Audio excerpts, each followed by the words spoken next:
Greetings, dear viewer. You're watching The Price of Cheating, a channel for those who believe in the strength of traditional family values and take a firm stand against infidelity. If that sounds like you, be sure to subscribe. Now let's dive in.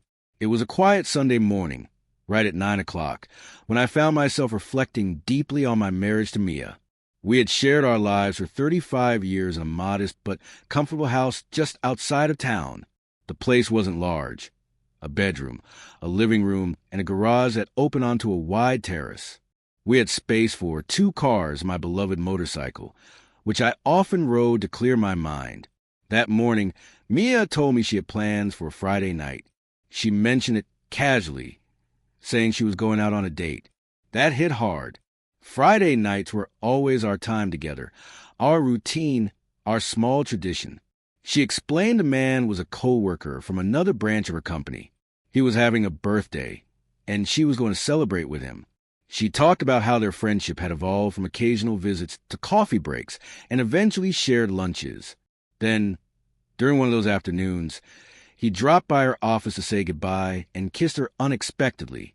I asked her, "And you just agreed to go out with him after that?" My voice probably revealed more than I wanted it to. She paused for a moment and admitted she might have given him a subtle sign that the kiss would be welcome, but it was just a kiss, she said, trying to downplay it. Still trying to keep calm, I asked, "Did you kiss him back?" She replied softly, "Yes."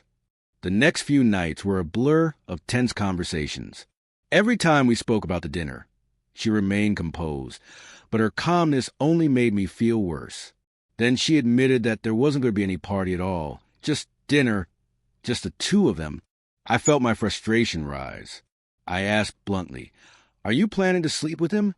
She didn't answer right away. That silence said more than anything she could have told me. Eventually she asked, "Why would you even think that?" I told her she seemed giddy, flushed, and excited. I reminded her of how she had complimented his looks more than once. She didn't deny it. "Yes, he's attractive. Yes, I'm excited," she said. Then she added that her flush was from rushing home to bake him a cake. It was already in the oven, a birthday cake. I couldn't remember the last time she baked one for me. She shot back, reminding me she always took me to my favorite restaurant for my birthday. Richard's divorced and wasn't even going to celebrate. She explained, "I just didn't want him to be alone." That didn't ease the knot in my stomach. I asked her if she even knew why he got divorced. She didn't. "We've never talked about it," she said, "but he's a good man." Finally, I told her I'd come along to the dinner. "Of course," she said no. "It's a date," she said clearly and unapologetically. So again I asked, "Are you to sleep with him?" Her tone was measured. "I'm not planning to." That didn't comfort me at all. "You know he wants to." I told her that kiss wasn't just friendly. He's expecting something. "Michael," she said patiently, "just because he's a man doesn't mean I'll sleep with him. Men might hope for that, but it doesn't mean it'll happen." "Then you admit it's a possibility." I pushed. She said I was overreacting. "It's just dinner," she repeated. "I've had dinner with coworkers before." "But not like this," I argued. "This man kissed you, and you're dressing up for him." "I'm going," she said, her voice firm. I lost my composure. "He's more than just a coworker. He kissed you. You didn't stop him. You still never told me clearly that you're not going to sleep with him." She shrugged. "I'm not planning on it, but I can't promise it's impossible. It depends on how the evening goes." Her honesty stung more than any lie might have. I pressed on, painting out different scenarios. Would she sleep with him in the car, or maybe in a hotel room if the opportunity arose? She brushed off my sarcasm and told me she'd already called a cab for the next evening. "It'll be here at 7 o'clock, she said. "So you'll be free to drink without worrying about driving." I noted bitterly. She sighed. "Michael, stop. Yes, I might have wine, but I wouldn't drive even if I didn't. Why are you making this worse?" Just then, the oven timer went off. "Cake's done," she said, heading to the kitchen. "Maybe I'll have a slice," I muttered. "Don't touch it," she snapped. "It's just sponge cake. You don't even like it." That was a low blow. I admit it. "But okay, I won't touch it." She transferred the cake to a cooling rack and murmured something about adding fresh cream. The next day, a cake box sat nearby, ready. "And don't even think about touching that box," she warned, glancing back at me. "I know what you're capable of." "I won't touch anything," I said, half amused, half hurt, and went back to the living room. I asked where the dinner was happening. "The Hilton," she answered. "Figures," I said with dry laugh. "Let me guess, he booked a room too?" "Enough, Michael," she shouted. "Your jealousy is out of control. Richard didn't book a room. It's just dinner. But if you keep pushing, maybe I will sleep with him just to spite you." Her words stunned me. Then she added, "So here's the deal. If you stop with the comments, I'll be home by midnight.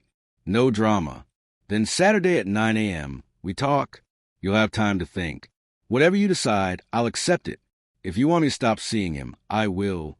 9 a.m., I repeated. "Yes, Saturday. You decide what you want."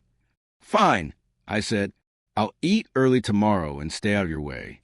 But I have 2 conditions." She waited. "Go on." "First, I'll sleep in the guest room tonight, and I won't talk to you until Saturday morning. Second, if you sleep with him, our marriage is over." "Fair enough," she said without emotion. On Friday, Mia got home before I did.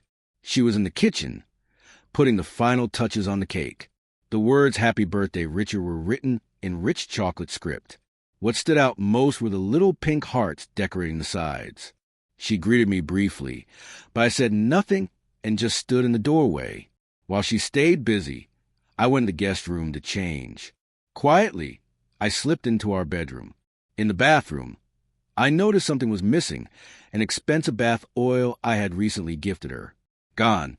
She was clearly planning to use it for a relaxing soak before her evening. On the bed, her outfit was already set out. A sleek black dress, black stockings with lace, black panties I had never seen before, a velvet choker with a small sparkling gem, but no bra. I stared at the carefully chosen ensemble, and a heavy silence settled in my chest. The space beneath the bed was telling. No sign of the towering high heels I knew she planned to wear. The curtains to the terrace were already closed. I locked the bedroom door, pocketed the key, and returned to the living room, where the TV murmured softly. From the kitchen, I heard Mia's voice, casual and composed. "I'm going to get ready," she said, then added with a calm that felt rehearsed. "Michael, I understand you're upset, but there's nothing going on. By tomorrow, this will all be behind us." I gave a quiet nod, but inside, my thoughts were anything but calm. The moment she closed the bedroom door behind her, a surge of purpose took over. I moved to the garage and peeled the cover off my motorcycle. I took it with me to the terrace. From there, I could hear the bath running. She was already in the tub when the water stopped. I seized the window's silence, unlocked the bedroom with the terrace key, and slipped inside, spreading the motorcycle cover on the floor. I opened her wardrobe and began pulling everything down, clothes from the hangers, the black dress from the bed, even the contents of her drawers. Her purse sat on top of the pile. By the end, I closed the wardrobe, eyeing the outfit she had laid out, stockings, a choker, and those unmistakable heels. I couldn't leave her barefoot. Even fury has its boundaries. I found her phone in the purse, along with the usual contents, cash, cards. I discovered something that stopped me cold. Hidden in a sewn-in lining was a pack of contraceptives. We had never used any. I slipped them into my pocket. Everything else went into the trunk of the car. Her phone, too. I made a note of the taxi she'd scheduled. It was nearly 6:30, and the ride was due at 7 o'clock. I dialed the number. "Hello, I'd like to cancel the ride. My wife's come down with a cold," I said, lacing it with a dose of bitter humor. "No problem, sir. Thanks for letting us know," came the reply. Shortly after, I wheeled the bike out of the garage and fastened the cake box to the rear rack. To kill some time, I stopped at a small corner store. "Can I borrow a pen?" I asked. The cashier, a young woman, smiled knowingly and handed me a thick marker. "This happens more than you'd think," she said. On the back of a gaudy pink heart-covered card, I wrote, "Stay away from my wife or this birthday will be your last." When I reached the hotel just before 7 o'clock, I spotted him through the restaurant window. He sat alone at a table, dark hair, red tie, a bottle of wine and 2 glasses, one untouched. Wearing a rescue helmet and holding the cake box, I approached the front desk. "Cake delivery for Mr. Thomas," I said steadily. The receptionist barely looked up before waving me through. He didn't recognize me. His eyes were puzzled as I sat across from him. "A special delivery for Mia," I said calmly, letting him feel the weight of uncertainty. I placed a napkin on my lap and opened the cake box, revealing a well-crafted dessert. But the real surprise wasn't sweet. Under the napkin, my hand gripped something hidden. "It's your birthday," I whispered, "and I have a gun. Say one word and it'll be your last. Understand?" He nodded, his face turning ghost white. "I'm going to ask you a few questions." Mia's already answered them. "Lie, and you won't make it out of this restaurant." His trembling worsened. "How many times have you slept with her?" "Never," he stammered. "I swear." "Not once? But you booked the room. So you were planning to—" "I wanted to," he admitted, "but it wasn't certain."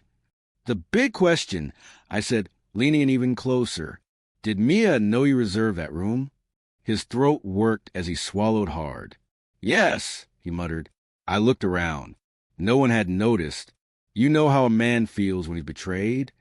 I asked. "You got 2 choices. I shoot you and don't think I won't. Or," I lower my voice, "you shove your face into this cake right now." Without hesitation, he did, face first into the cake, red tie drenched in cream. I slowly withdrew my hand from beneath the napkin.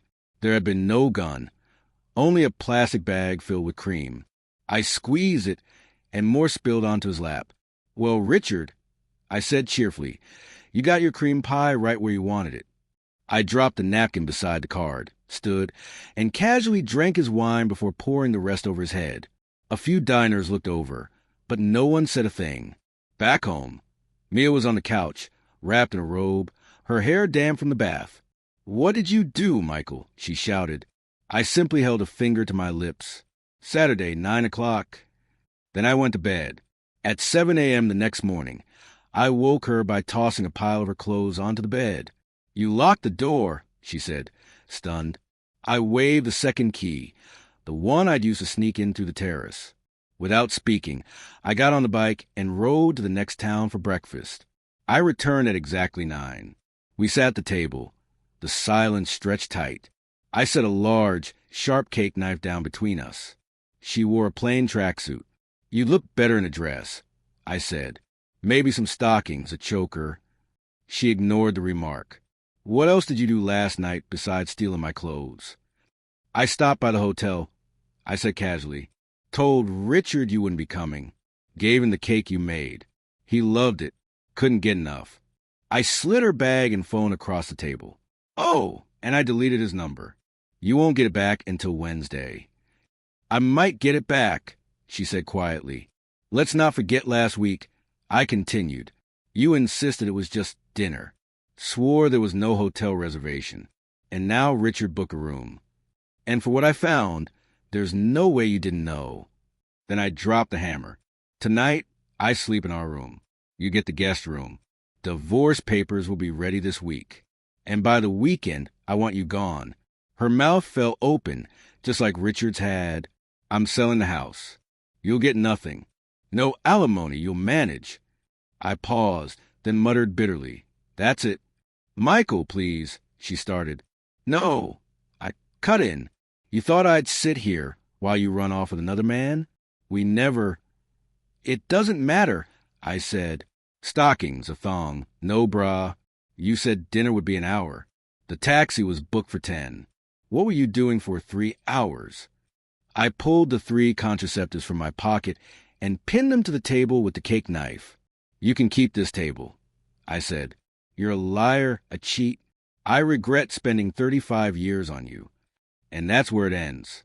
If you enjoyed this, hit that like button and don't forget to subscribe.